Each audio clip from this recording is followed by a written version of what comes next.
As we approach the start of the fourth quarter of 2017, where do we stand? Equities certainly have had a good run this year, and in fact, if you look outside the FTSE 100, you're looking at well into double-digit percentage gains for many of the markets around the world. And we're talking here benchmarks in the States and the Asia-Pacific region and across much of Europe. But the FTSE is up just, shy of 6% year to date. Let's get some more now with Richard Hunter from Wilson King Investment Management. Richard, welcome. What do we know so far this year that can help us get some sort of idea as to how Q4 is going to behave? I think it's fair to say for the first time in a long time we're in something of a synchronised global recovery economically. There are clouds here and there, notably in the UK, of course, with all the uncertainty around where we currently are. But if we cast our mind back just 18 months or so, particularly with regards to Europe, we were talking about debt mountains and the debt situation. Growth wasn't being mentioned. Whereas now, of course, we're in a situation where growth is looking reasonably healthy in Europe. The ECB, we expect, in the next month or two, will make some sort of noises about the tapering of QE, and of course the US, being a couple of years further down the line in terms of that particular issue, are already signalling to the market as much as they can that they're looking to run down their balance sheet a little way. So I think the thing that may well characterise 2017 is that economically it's going pretty well, and in a lot of ways investors as well as companies should be making the most of that. Yeah, but you say this, I mean, debt is still there. We haven't got inflation, so we're not inflating the debt down, and growth is there, but it's anemic at best, isn't it? So we're not actually that much further on. Now, we've heard recently from Neil Kashkari, a Fed member, saying that damage is being done by the US Fed raising interest rates. We're expecting another interest rate rise come December. If that's the case, then what little growth we've got is going to be wiped out by us tightening. Bank of England, European Central Bank, and we now know, of course, the Fed's already on its tightening cycle. Yeah, I mean, in terms of the US, of course, all things being equal, raising interest rates should be seen as a positive because the economy is strong enough to withstand it. They're not going to derail their own economic recovery. By the same token, of course, and they have to be very mindful that another slowdown and or recession will come, whether that be a year or 18 months in terms of a normal economic cycle. If they were still at current levels of interest rates, they'd have no powder whatsoever to reduce rates to help the economy at that stage. So that's one of the difficulties that they've got. But you have to say, it might not be full employment, but it's getting near full employment in the US. People might not necessarily be working as much as they want to. And of course, there's the ongoing debate about whether the employment situation is structural or cyclical, with so many more processes being automated. But by general standards, and certainly compared to over the last decade or so, this has been about as good as it has been. Okay, let's take a look at some of the numbers I quoted at the top about the double percentage gains for some of these benchmarks around the world. I think the best out of this has been the Dow Industrials up 22.4%. So we've seen almost a quarter of its weight added this year to date so far. But FTSE 100 up 5.6%. Why? Well, it's the constituents of the FTSE, of course. Anything up to 70% of FTSE earnings from overseas. Had a bit of a fillip last year because we had the sterling weakness after the referendum vote. In terms of comparatives, of course, that's now washed through.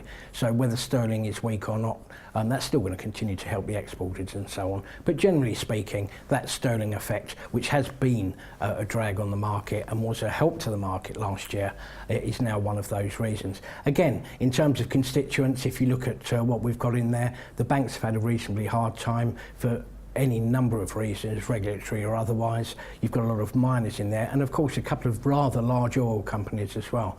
When you start adding some of those together, that's a fair chunk of the FTSE. So it's another one of those reasons that perhaps a bottom-up approach in terms of the FTSE is perhaps a better idea. Yeah, and in fact, if you look at the FTSE 250, I think that goes some way to explain that, doesn't it? The fact that the FTSE 250 has outperformed the FTSE 100, I think, hasn't it, because of its domestically pointed sort of companies. So Q4, you've mentioned banks. If we're in this tightening cycle, us as the consumer, how well are we placed? Are we able to withstand higher interest rates, or are you worried about the debt burden, which, as I said, is still there? I would be worried about the debt burden in normal circumstances, but to put this in perspective, even if the Bank of England reversed last year's cut, and let's say we're now at 0.5%. If you go back to the formation of the Bank of England in 1694, the average historical interest rate has been 4.5%. So in terms of normalisation, there is a long way to go. If we got to 4.5% plus in a pretty short space of time, that's when the consumer would really start to get stretched. But at these historically low levels, it's containable at the moment. Yeah. Do you have a preference in terms of geographical location to be in terms of investment opportunity at the moment? I think if you often, regardless of the problems they've had over the last 10 years, if you look at a company like Prudential, they've got a foot in a number of camps. They're starting to benefit from the baby boomers in the States, who are obviously now looking at the investments they have had. There's a very similar situation going on in the UK, where the need for younger people to provide for their own pension is almost becoming mainstream. And of course, they've got a very strong presence in the Asian markets, China in particular, where a burgeoning middle class is also starting to think about investments as much as anything else. So a company like Prudential, which has got exposure to each of those, and is very much an investing stock rather than a trading play, is the sort of thing where longer term you can see that it's still got a lot of growth potential. What about miners? You mentioned mining stocks, and the FTSE is well known here in London. We raise a lot of money, of course, the mining and mineral sector generally. So it's good to be here in London for those stocks. But what about the minerals space? Yeah, I mean, again, so many of these things come back to China. Chinese demand, which again has been on something of a tear this year, which has been responsible for a lot of the improvement in commodity prices. India's often overlooked. Again, you've got the urbanisation, rural story going on there. You've got the infrastructure spend going on there as well, and obviously by population another massive country. So that tends to be a demand-supply story. You've got the additional complication, which whereby commodities are priced in dollars, of course. In fact, these mining companies have got so little to do with the UK. It just happens that that's where they put the brass plate above the door. Yeah, defence stocks. We've got to talk about those because of the heightened security worries globally at the moment. I've been reading that some are definitely going to benefit from what's going on. Obviously, is that a good place to be in your mind? Yeah, I mean, again. Stocks specifically, some have had a better time than others. Rolls-Royce has had a couple of problems. BAE Systems perhaps a bit less. But in terms of the fact that general defence spending, particularly with what we're hearing with North Korea, for example, general defence awareness and general defence spending are both getting on for being as high as they can be. So again, you need to pick your stocks carefully, but in terms of the sector as a whole, that certainly has a future. Yeah, we've been watching recently the records in the States. The Nasdaq has taken part in those records. And I know that we constantly refer to the tech sector, but I mean, this is driven by a small handful of absolute behemoths, isn't it, in the sector? Is that trend going to continue? Do you see the Amazons, the Apples, the Netflix and whatever it is that's driven the rise we've seen this year continuing? Apple continues to confound its critics.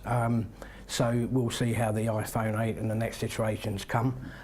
Amazon seems to be spreading its wings into so many different sectors. You can't help but feel that still has a long way to go. And in fact, in some ways, and I think we were speaking a few weeks ago about the amount of $500 billion companies that are currently in the States. In some ways, it seems to be a race to the $1 trillion mark, whether that be Microsoft, Amazon, or indeed Apple. But again, we are in a world where it's almost becoming odd to be describing a technology sector when technology is involved to such a large extent in any traditional sector. So the fact of the matter is what's going on underneath the bonnet in terms of technology is driving pretty much everything we do at the moment. And those ensconced companies, particularly in the US, of course, still have untapped markets, as we've seen by Apple trying to get into China, for example. Yeah. Here we are on this first day of this last week of September 25th. We've heard bad news out today from Chinese house builders because I think the Chinese lending rules are beginning to change. We saw a big drop today in Hong Kong. Kong for those stocks. Are there any areas where you would rather not be, or you're trying to sort of extract your clients away from because you're worried about Q4 for a certain part of the market? I think it's difficult at the moment. The thing with China, of course, is that for individual investors, it's very difficult to get in there directly. You can do it usually by funds managed or otherwise. As such, that tends to be an extremely volatile index, even though in terms of the economy, the Chinese think of things in terms of decades, not minute by minute as we do in the West.